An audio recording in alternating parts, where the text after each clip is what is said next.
Калифорнию и Канаду охватили разрушительные пожары, в Мексике бушует тропический циклон Лорена, а в Гватемале и Дагестане сошли мощные сели, сметая все на своем пути.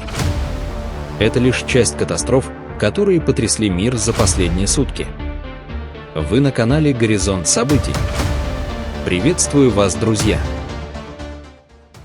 Лесной пожар, бушующий в предгорьях Сьерра-Невады, нанес серьезный ущерб историческому городу Чайна-Кэмп, памятнику времен калифорнийской золотой лихорадки.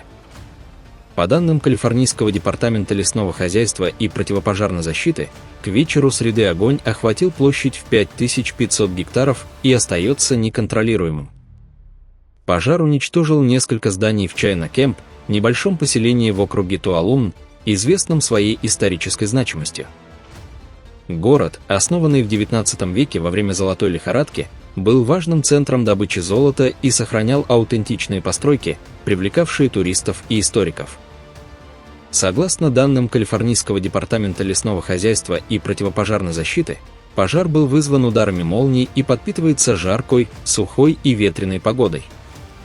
По состоянию на 4 сентября его удалось локализовать только на 15%.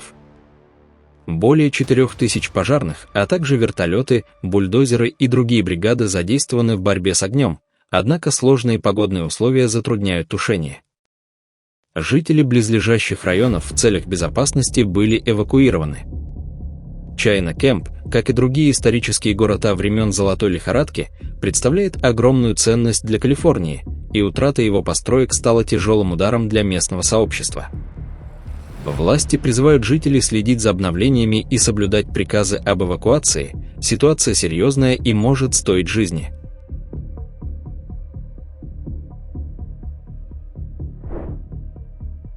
Вечером 4 сентября сильные ливни в Цунтинском районе Дагестана спровоцировали сход селевых потоков в 5 местах на участке с 35 по 45 километр автодороги республиканского значения Агвали-Шаури-Кидера.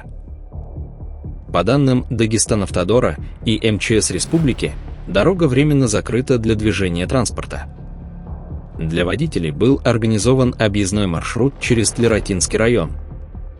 МЧС Дагестана и Дагестанавтодор на утро 5 сентября планировали начать расчистку дороги в случае улучшения погодных условий. Водителей призывают воздержаться от поездок в данном направлении.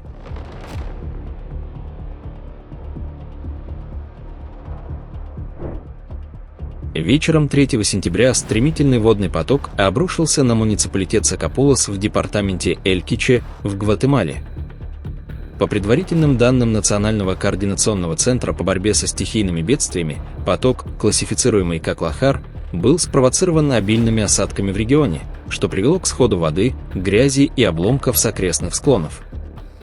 Стихия нанесла значительный ущерб инфраструктуре, пострадали дороги и мосты, а также жилые дома в Сакапуласе. Местные власти сообщают о частичном перекрытии дорог, связывающих Сакапулас с другими населенными пунктами департамента Эль-Киче. В срочном порядке были задействованы спасательные бригады для оказания помощи пострадавшим. Муниципалитет Сакапулас, расположенный в горной местности Гватемалы, часто страдает от подобных природных явлений из-за своего географического положения и сезонных ливней, характерных для региона в это время года. Ситуация осложняется соседством с вулканом Санта-Мария, с которого периодически сходят лахары в дождливую погоду. Метеорологи предупреждают о возможных новых ливнях в ближайшие дни, которые могут осложнить ситуацию в Эль-Киче и соседних департаментах. Власти призывают жителей избегать зон, подверженных риску наводнений и оползней, а также следовать указаниям спасателей. Друзья, если вас тоже не оставляют равнодушными катастрофические события, поддержите видео лайком и подпишитесь на канал. Напишите в комментариях, что происходит в вашем регионе.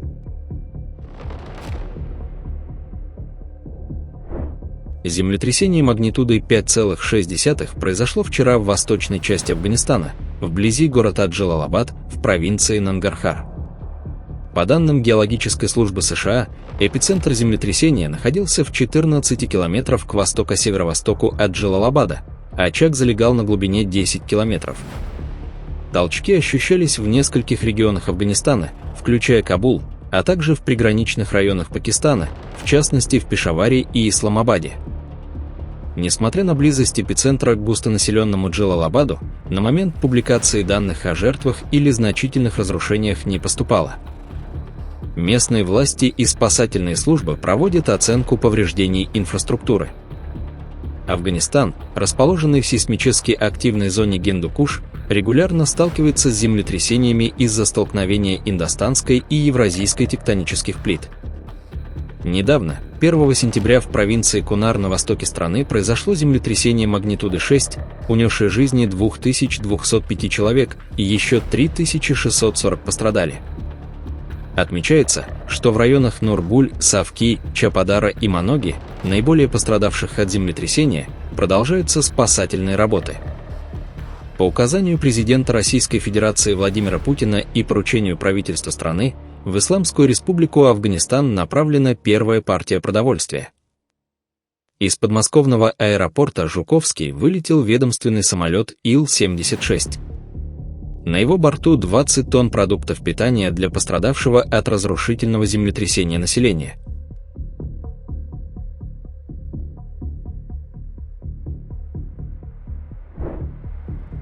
Муниципалитет Лос-Кабос в мексиканском штате Южная Нижняя Калифорния пострадал от сильного наводнения, вызванного обильными осадками, который принес тропический циклон Лорена.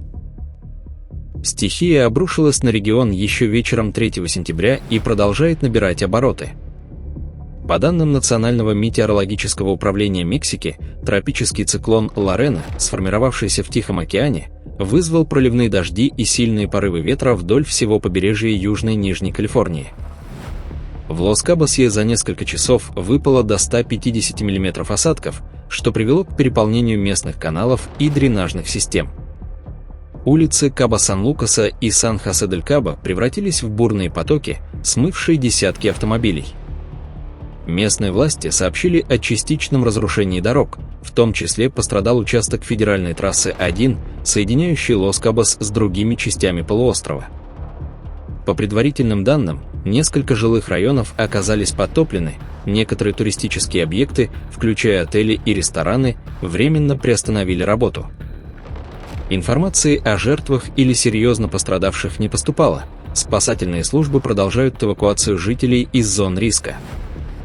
Тропический циклон Лорена продолжает свое движение вдоль Тихоокеанского побережья Мексики, и метеорологи прогнозируют, что он может ослабеть до тропической депрессии в ближайшие дни. Однако Национальное метеорологическое управление Мексики предупреждает о сохраняющемся риске сильных дождей в Южной Нижней Калифорнии и соседних штатах, таких как Синалоа и Сонора. Туристам, находящимся в Лос-Кабосе, рекомендовано оставаться в безопасных местах и следить за обновлениями погоды.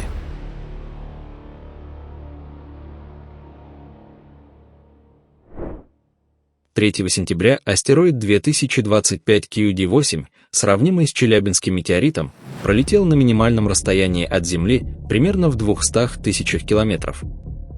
Сближение произошло в 18 часов по московскому времени, и, по данным лаборатории солнечной астрономии Института космических исследований РАН, угрозы для планеты не было.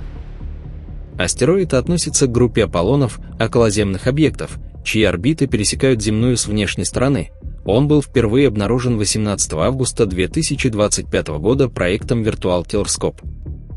Его диаметр, по разным оценкам, варьируется от 17 до 38 метров, что делает его сопоставимым по размерам с пассажирским самолетом или пятиэтажным домом. Во время сближения астероид двигался со скоростью около 45 тысяч км в час.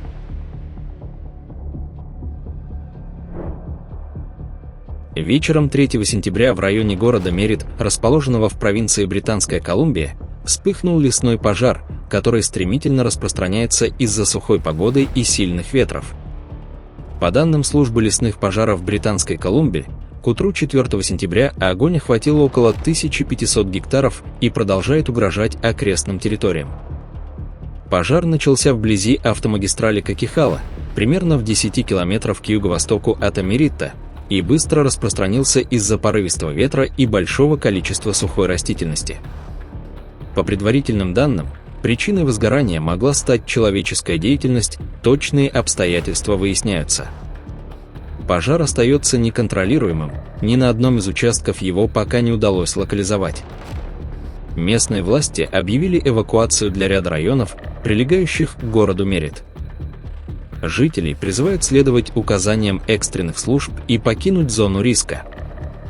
По данным службы лесных пожаров Британской Колумбии, в тушении задействованы более 200 пожарных, несколько вертолетов и тяжелая техника.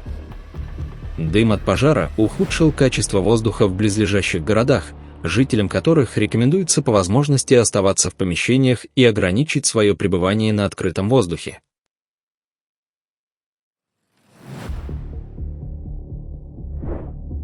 Землетрясение магнитудой 5,9 произошло вчера в провинции Сальта на севере Аргентины. По данным Европейского средиземноморского сейсмологического центра, эпицентр располагался в 87 километров от города Сан-Антонио-де-Лос-Кобрес, очаг землетрясения залегал на глубине 176 километров. Подземные толчки ощущались в нескольких районах Аргентины и соседнего Чили, однако, благодаря значительной глубине очага, серьезных разрушений или жертв не зарегистрировано. Местные власти и сейсмологические службы продолжают мониторинг ситуации. Регион Сальта, расположенный вблизи Анд, является сейсмически активной зоной, где землетрясения различной силы происходят регулярно. Жителей призывают сохранять спокойствие и следовать рекомендациям местных властей. В случае новых толчков рекомендуется избегать нахождения вблизи старых или потенциально неустойчивых строений и следить за обновлениями от сейсмологических служб.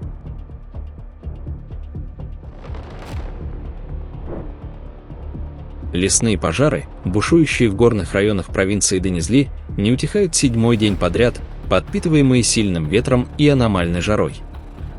По данным местных властей, огонь, начавшийся 29 августа в районе Булдан, продолжает распространяться, несмотря на усилия более 2200 спасателей, 20 вертолетов и 619 единиц техники. В целях безопасности власти эвакуировали жителей 84 домов в 2 деревнях региона. Пожар, охвативший тысячи гектаров, представляет угрозу как природным зонам, так и близлежащим поселениям. Местные СМИ связывают его с экстремальной жарой, достигавшей 50 градусов по Цельсию, и низкой влажностью, создавшими идеальные условия для распространения огня.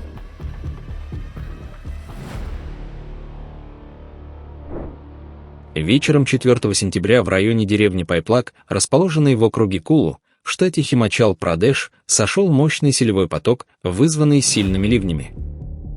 Сель перекрыл несколько участков автомагистрали Манали-Лех, ключевого маршрута в регионе. По предварительным данным, повреждены дома в Пайплаге, а также сельскохозяйственные угодья. Спасательные команды и местная полиция эвакуировали жителей из зон риска. Точное число пострадавших и масштаб ущерба уточняются. Местные власти призывают жителей избегать низинных участков и следить за метеорологическими предупреждениями. Дорожные службы работают над восстановлением движения на автомагистрали. Мощная гроза с суперячейками обрушилась на центральную и южно-центральную части Канзааса, принеся крупный град и сильные порывы ветра. Согласно данным Национальной метеорологической службы, град диаметром от 3 до 8 см зафиксирован в Уичито, Салине, Макферсоне и округе Харви. Наиболее крупные градины, достигавшие 7-8 см, наблюдались в Макферсоне и пригородах Уичито, а также в Парк-Сити и Хейсвилле.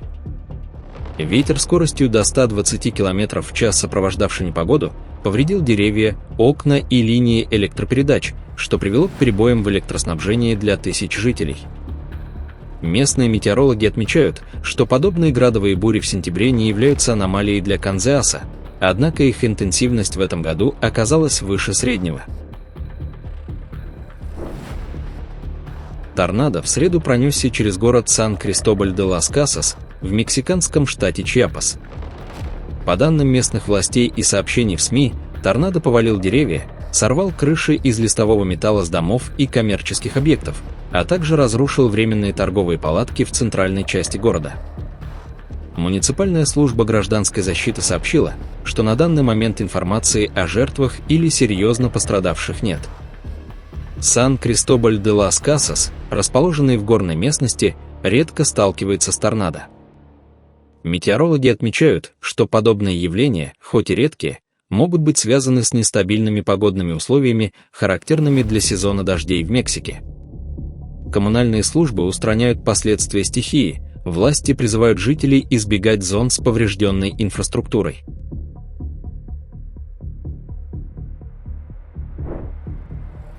Огромный провал возник в Кении вблизи дороги Накуру-Элдорет на кольцевой развязке Эвереди. Управление национальных автомагистралей Кении оперативно перекрыло полосу движения в сторону Накуру, направив на место инцидента инженерные и аварийные бригады. Уже на следующий день, 4 сентября, было объявлено о завершении ремонтных работ и открытии полосы движения в сторону Накуру. После проведения всех проверок инженеры подтвердили, что участок на кольцевой развязке Эвереди вновь пригоден для использования. В городе Пампур, расположенном в округе Пулвама, на территории Джамму и Кашмир, произошло наводнение, вызванное сильными муссонными ливнями. По данным местных властей и Национального управления по ликвидации последствий стихийных бедствий, обильные осадки привели к разливу реки Джелум. Наводнение затопило улицы Пампура, повредило дома, магазины и инфраструктуру. Сообщается о разрушении нескольких мостов и участков дорог, что затруднило доступ к городу. Местные жители также сообщают о значительном ущербе посевам шафрана, который является ключевой экономической культурой региона. Спасательные команды и местная полиция эвакуируют жителей из наиболее пострадавших районов, для них организованы временные убежища.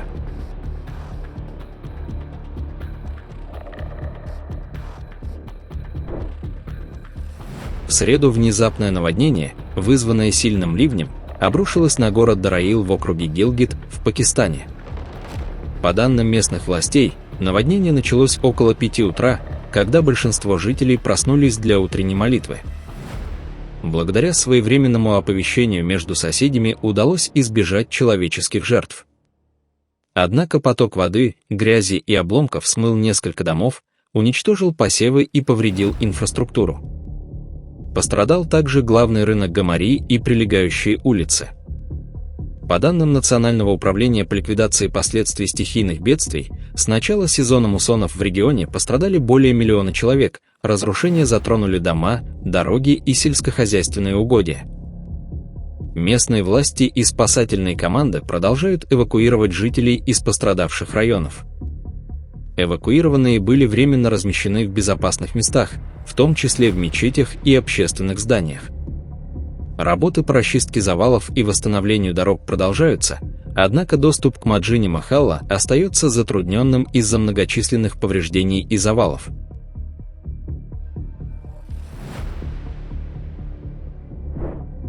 4 сентября землетрясение магнитудой 4,4 произошло в провинции Сан-Хосе-де-Ока в Доминиканской республике.